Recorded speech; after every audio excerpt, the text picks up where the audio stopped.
الناس كافة بشيرا ونذيرا وداعيا إلى الله بإذنه وسراجا منيرا أما بعد فقد قال الله تعالى في كلامه المجيد وفي فرقانه الحميد أعوذ بالله من الشيطان الرجيم بسم الله الرحمن الرحيم وأذن في الناس بالحج يأتوك رجالا وعلى كل ضامر يأتين من كل فج عميق صدق الله العظيم وصدق رسوله النبي الأمي الكريم ونحن على ذلك من الشاكرين والسائلين والذاكرين والحمد لله رب العالمين وقال تعالى إن الله وملائكته يصلون على النبي يا أيها الذين آمنوا صلوا عليه وسلموا تسليما اللهم صل على محمد وعلى آل محمد كما صليت على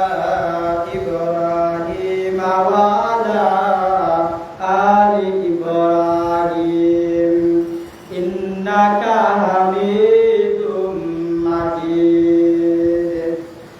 اللهم بارك على محمد وعلى آل محمد كما باركت على إبراهيم وعلى آل إبراهيم إنك حميد مجيد قال رب اشرح لي صدري ويسر لي أمري ربي زدني علما ربي يسر ولا تيسر وتمم بالخير ربي زدني علما نافعا وذهنا زكيا وعملا صالحا ورزقا حسنا وعملا متقبلا قالوا سبحانك لا علم لنا إلا ما علمتنا إنك أنت العليم الحكيم صلى الله على سيدنا ومولانا محمد وعلى آله وأصحابه وسلم इलाही दिखा दे हमें प्यार मदीना इलाही बला दे हमें गुबार मदीना बलागल्ला बिकमालिही कशफ दुजा बिजमालिही हसनत जमीउ बिसारिही सल्लु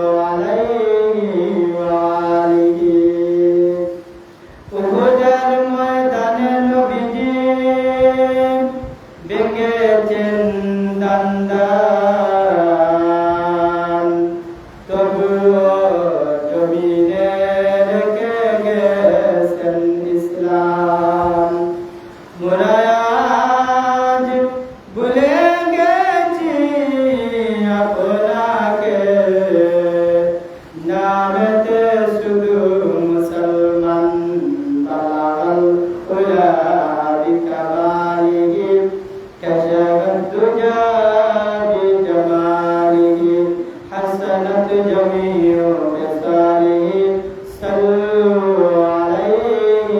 وآله جمال خدا ہے کمال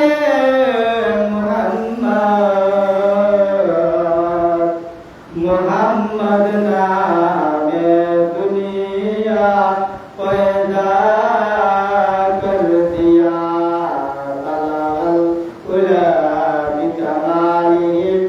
کشف الدجى بجماله حسنت جميع خصاله صلوا عليه وآله আরবেরি মরু প্রান্তরে পাঠাইলেন আল্লাহ আপনাকে জাহিলিয়তি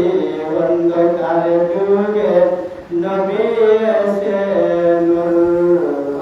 আল্লাহ বিকামালি كشف الدجى بجماله حسنت جميع خصاله صلوا عليه وآله اللهم صل على سيدنا مولانا محمد وعلى آل سيدنا مولانا محمد كرلاقيا قدر مان কে আছে তোর আপন জনা আপন যিনি আছেন ওই যে সোনার মদিনায় আল্লাহুম্মা সাল্লি আলা সাইয়্যিদিনা মাওলানা মুহাম্মদ ওয়া আলা আলি সাইয়্যিদিনা মাওলানা মুহাম্মদ গাড়ি বাড়ি কর মনরে সে বাণী তো তোমার নয় যেন পাখি উড়ে গেলে আসল বাড়ি কবরের ঘর আল্লাহুম্মা সাল্লি আলা সাইয়্যিদিনা মাওলানা মুহাম্মদ ওয়া আলা আলি সাইয়্যিদিনা মাওলানা মুহাম্মদ পরার বাড়ি রং সাজাইয়া নিজের বাড়ি অন্ধকার এত বাবা বদলাই রে মন কবরেরও ভাবনা নাই আল্লাহুম্মা সাল্লি আলা সাইয়্যিদিনা মাওলানা মুহাম্মদ ওয়া আলা আলি সাইয়্যিদিনা মাওলানা মুহাম্মদ লা ইলাহা ইল্লাল্লাহ লা ইলাহা ইল্লাল্লাহ লা ইলাহা ইল্লাল্লাহ সুবহানাল্লাহ আলহামদুলিল্লাহ লা ইলাহা ইল্লাল্লাহ লা ইলাহা ইল্লাল্লাহ লা ইলাহা ইল্লাল্লাহ সুবহানাল্লাহ আলহামদুলিল্লাহ লা ইলাহা ইল্লাল্লাহ আল্লাহু আল্লাহ আল্লাহু আল্লাহ আল্লাহু আল্লাহ আল্লাহু আল্লাহ গুনাহগারের গুনাহ মোচন দুরূদ আপনার দয়া করে দিও দেখা দয়া করে দিও দেখা দুনিয়ার মাঝে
আল্লাহ আল্লাহ আল্লাহু লা ইলাহা ইল্লাহু আল্লাহ আল্লাহ আল্লাহু লা ইলাহা ইল্লাহু মক্কা সারি দয়াল নবীজি মদিনাতে যান জন্মভূমির লাইগা নবীজি জন্মভূমির লাইগা নবীজি ফিরা ফিরা সান নবীজি আল্লাহ আল্লাহ আল্লাহু লা ইলাহা ইল্লাহু আল্লাহ আল্লাহ আল্লাহু লা ইলাহা ইল্লাহু লা ইলাহা ইল্লাল্লাহু মুহাম্মাদুর রাসূলুল্লাহ জবান খুলে বলেন সাল্লাল্লাহু আলাইহি ওয়াসাল্লাম। আলহামদুলিল্লাহ, আল্লাহ পাক রব্বুল আলামিনের দরবারে আমরা অসংখ্য অগণিত শুকরগুজার যে আল্লাহ রব্বুল আলামিন আপনাকে আমাকে মহব্বত করে ভালোবেসে আল্লাহ রব্বুল আলামিনের পবিত্র জুমাতুল মুবারক পবিত্র জিলকদ মাসের প্রথম জুমাতে আল্লাহ রব্বুল আলামিন আপনাকে আমাকে আল্লাহ তাআলার ঘরের মধ্যে আসার বসার কথা শোনার এবং বলার তৌফিক দিয়েছেন। এর জন্য আমরা মালিক মহান মালিকের দরবারে কালিমাতুশ শুকর আদায় করি আলহামদুলিল্লাহ। আল্লাহ রাব্বুল আলামিন আমাদের পবিত্র জিলকদ মাসের মধ্যে প্রথম জুমাতে আল্লাহ তাআলা এত ভালোবাসা মহব্বত হইয়া আল্লাহর ঘরের মধ্যে আমাদের আসার বসার তৌফিক দিয়েছেন। উপস্থিত মুসলিয়ানে কেরাম মুরব্বিয়ানে জাম যুবক ভাইয়েরা পর্দার অন্তরালের পর্দা আনিসিন শ্রদ্ধা ভাজন মা বোনেরা, আমরা আল্লাহ রাব্বুল আলামিনের দরবারে অসংখ্য অগণিত শুকরগুজার যে আল্লাহ রাব্বুল আলামিন আমাদের এত মহব্বত করছেন। আল্লাহ তাআলার পবিত্র জুমাতুল মুবারকে আর এমন একটা মাসে আল্লাহ তাআলা আল্লাহর ঘরের মধ্যে জুমার নামাজ আদায় করবার লাগে আমাদের আসার এবং বসার তৌফিক দিয়েছেন। এর জন্য আমরা আল্লাহ তাআলার দরবারে কালিমাতুশ শুকর আবার আদায় করি আলহামদুলিল্লাহ। আল্লাহ তাআলা যারে মহব্বত করেন আল্লাহ তাআলার কামে লাগাই বলেন সুবহানাল্লাহ। এই জিলকদ মাস হলো হজের মাসের সামনের মাসের নাম হলো জিলকদ মাস। এই মাসের মধ্যে মানুষ হজ করার জন্য প্রস্তুতি গ্রহণ করে। হজের প্রস্তুতি শুরু হয়েছে রমজান মাস থেকে। রমজান মাস থেকে হজের প্রস্তুতি শুরু হয় এবং হজের প্রস্তুতি শেষ হবে এই মাসে। আর পরে জিলহজ মাসে হজ শুরু হয়ে যাবে। আমরা যে মাসে আছি ওই মাসের মধ্যে হজে যাওয়ার প্রস্তুতিটা কনফার্ম হয়ে যাব, হজে যাওয়ার প্রস্তুতি কমপ্লিট হয়ে যাব। হজে যাইবার প্রোগ্রাম শুরু হয়ে যায় রমজান মাস তো নিলইয়া। আর জিলহজ মাস আসার আগে হলো জিলকদ মাস। আমরা যে মাসে দাবিত হইলাম এই মাসের নাম হলো জিলকদ মাস। এই মাসের মধ্যে যারা হজ করতে যাইবা, এই মাসের মধ্যে তারা হজ যাইবার লাগে যত প্রয়োজন আছে, পাসপোর্ট করা, ভিসা লাগানি, যা লাগে টিকেট করা, হোটেল ভাড়া করা, সম্পূর্ণ কাজ ওই মাসের ভিতরে কমপ্লিট করা হয় বলেন সুবহানাল্লাহ। আমরা যে মাসের মধ্যে আছি ওই মাসকে বলে জিলকদ মাস। এরপরে যে মাস সামনের মাস আসবে সেই মাসকে বলা হয় জিলহজ মাস, অর্থাৎ হজের মাস বলা হয় বলেন সুবহানাল্লাহ।